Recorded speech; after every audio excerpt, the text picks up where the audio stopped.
Okay, guys, we've got this little 2-year-old again. Hopefully you guys are following it. But it got cold out here, so she's probably a little fresh. But I got a few phone calls and a couple messages about, I see you disengaging her hindquarters, but how do you actually get one to do that? She's been kind of an easy case, so I'm gonna grab a stick and string right here, or a flag or whatever, and I'm gonna go ahead and show you how we do that, or how we start teaching them that. And it's important to be able to have control of the hindquarters for a number of different reasons, and we'll get into that as we go more and more in depth as we go with her training. This is that same filly that we're taking from start to finish. So hopefully this will help you a little bit with a horse you've got at home. Now, here's something that you've got to remember. Most people, when they get a horse in a round pen or on the lunge line, they pick something like this up, or a buggy whip, and they chase them, and they make a move. So your horse is at home. I don't do that, but I might move one around a little bit, but I don't chase them with it. So your horse is at home might be a little more reactive or overreactive, to the point where they're maybe, jerking you off your hands, or you can't catch them or something like that. But what I'm going to try to demonstrate right now is just how to disengage or yield the hindquarters. And now with this filly, she's done it, so she already knows how. So if I just pick this up and walk towards those hindquarters, she'll yield those hindquarters for me. But getting there was a different story. So I'm going to show you exactly how I did it, how I got there. So I'll shorten up to about 18 to 24 inches on my lead between my hand and her head. And as I'm going to back up just a little bit here. And as I walk around, and I'm going to use a half circle, a crescent moon, think of that. And that's the path that I'm not going to make a straight line right to her hindquarter. I'm going to actually walk all the way around. But my left hand is going to go ahead and keep her, because I'm going to get right in this area so that she cannot cut in front of me. And that's one of the big problems with a lot of the questions that I get. So as I walk in here, I'm going to put my hand right up here, and then my lead rope got shorter between her, under her chin and my hand. So if I have to, I can pick it up and I can guide that nose in the direction that I'm going. So as I walk around here, I would start with my stick, and again, we're not trying to hit horses, okay? If we have to reach out and bump one, we'll do that. But other than that, we're not out here to hit a horse or scare a horse or run a horse or chase a horse. So back to yielding the hindquarters. I'm not going to close my hand on this unless I have to, if she really pulls on me. I've got it looped over my thumb, and I'm going to come in here. There, she yielded those hindquarters.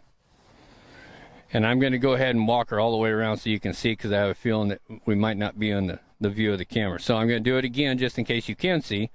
I'm going to pick up my hand, my left hand, and my elbow, between my elbow and my hand, I'm able to keep her, so if she comes walking into my space, I can go ahead and throw an elbow up.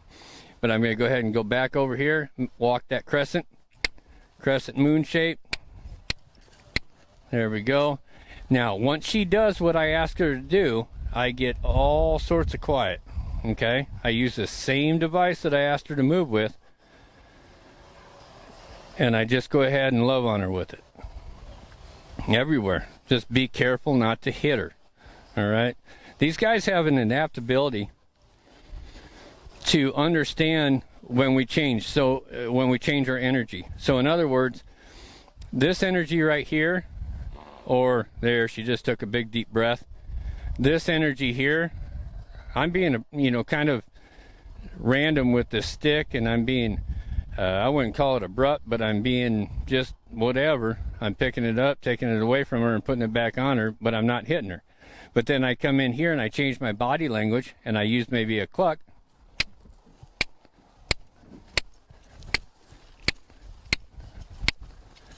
And she knows the difference. I get relaxed with my body, I get relaxed with my energy, and I come back here and I can do all sorts of stuff, and she does not move.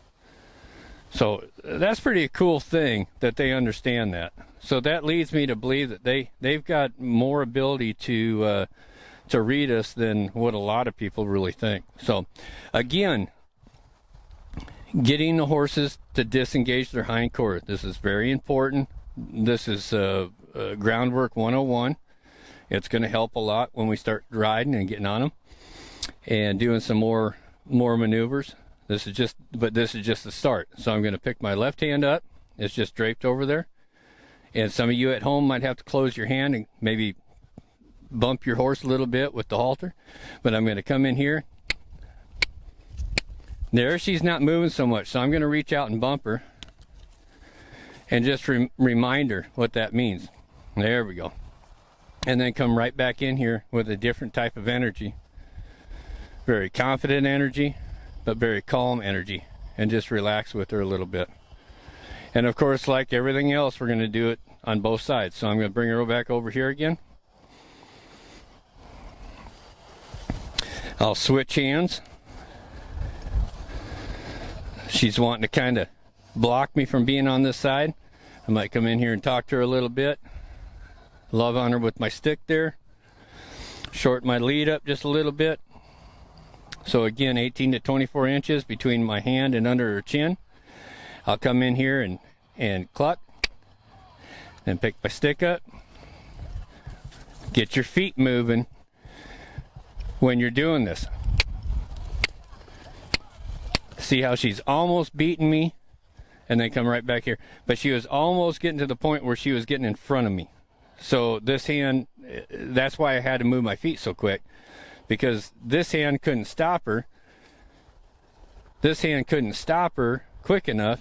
So I had to make sure that I got around here quick enough so that she couldn't put her head over to that side.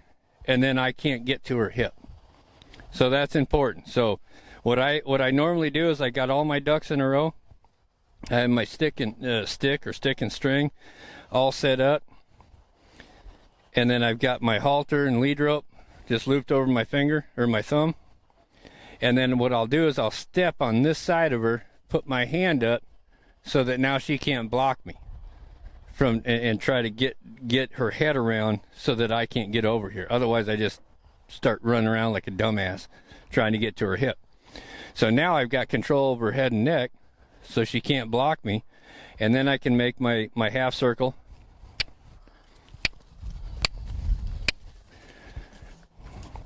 There we go. The other thing too is I want to show you, hopefully you guys can see it. One of the reasons that we do this is it'll soften up the rib cage. Okay? And that'll become important later on down the road as we do this, and I can maybe do some more videos on that too. But if you pay attention to her back feet, if she just shuffles her feet together, she's not yielding. Okay, she's just trying to get away from something. But if she actually has her nose, I'm going to push her hip to my right, and I'm going to push her hip over or yield her or disengage it to her right, to my right, as we walk around here. And if her left hind foot crosses over in front of her right hind foot, then I know she's soft between the shoulder and the hip through the rib cage. So I'm going to try it again. So again, I'm going to take my hand that holds onto the lead. I'm going to pick it up. I'm going to... Okay, that last one, she shuffled and backed up, which I'm not too concerned about because she actually backed up. But I'm going to do it again. And it's important that we're able to get a horse to do a complete 360 relaxed. Like, she's only done this. In fact, I've never done this exercise. Well, yes, I did when we first started with her. but she's so young, and it's only been, I think this is day 4. I'm trying to remember, day 4 or day 5 that we've been starting this one. And so she's going to be a little bit overreactive, and the weather change and everything else. So you got to take into account all that stuff too. But so the last couple of ones, she just kind of shuffled and she backed up. When she does something like that, she had 2 or 3 steps where she actually crossed over in front of her outside foot, hind foot, and then backed up when I was pretty much done asking her to yield her hindquarters, which is fine because it tells me that she's going to back up away from me every time that I quit instead of walk up on top of me. So I'm going to go ahead, and she's licking and chewing right there. That tells me she's not worried about anything. She's not holding a grudge against me for asking her to do this stuff. So, but I'm going to demonstrate it again. So my left hand up.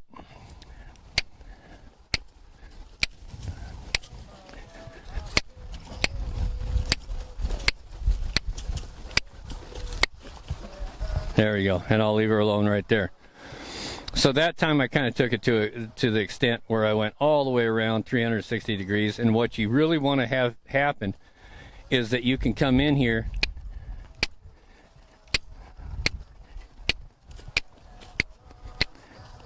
and just yield those hindquarters. Same thing on the other side.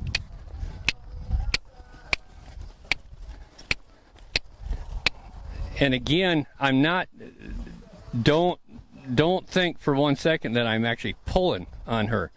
When I ask her to move around right there, it's still just looped over my thumb.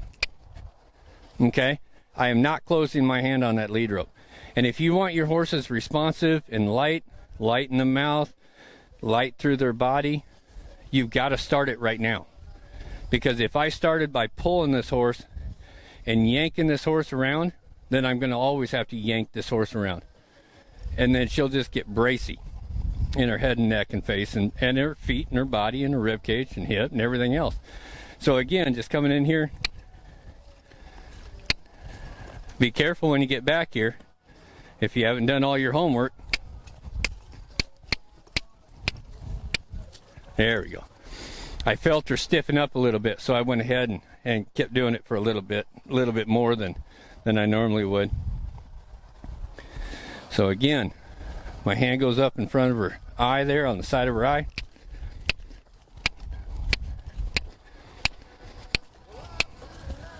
Now, if you don't have, I got dizzy right there. If you don't have a stick and flag, stick and string, or whatever, you can use the end of your lead rope.